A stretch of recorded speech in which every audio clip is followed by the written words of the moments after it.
ప్రతి సంవత్సరం చైత్రమాసంలో శుక్లపక్షంలో వచ్చేటటువంటి నవమి శ్రీరామనవమి అన్న పేరుతో మనందరం పాటిస్తూ ఉంటాం. శ్రీరామ నవమి నాడు అందరూ తప్పకుండా ఉపవాసం చేస్తారు.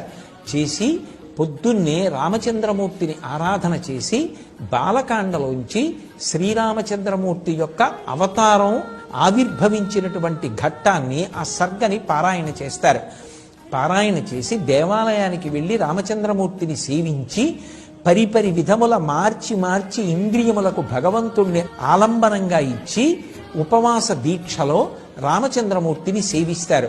అంటే కన్నులతో కొంతసేపు రామచంద్రమూర్తి యొక్క రూపాన్ని చూడడం, చెవులతో రామచంద్రమూర్తి యొక్క కీర్తనాన్ని వినడం, చేతులతో రామచంద్రమూర్తిని సేవించడం, అలాగే నోటితో రామచంద్రమూర్తి యొక్క కీర్తిని భజించడం, అలా మార్చి ఇంద్రియములను రామచంద్రమూర్తి యొక్క సేవ యందు వినియోగిస్తారు.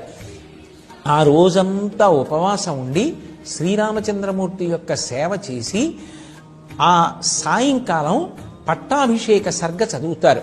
కాస్త సంస్కృత భాషా పరిజ్ఞానం ఉన్నటువంటి పెద్దల్ని ఆహ్వానించి ఆ రోజు సాయంకాలం భక్తులందరూ కూర్చుని యుద్ధకాండలో పట్టాభిషేక సర్గ ఏది ఉందో ఆ సర్గలో మకుటధారణ అంటారు. అంటే ఆయనకి కిరీటం పెట్టినప్పుడు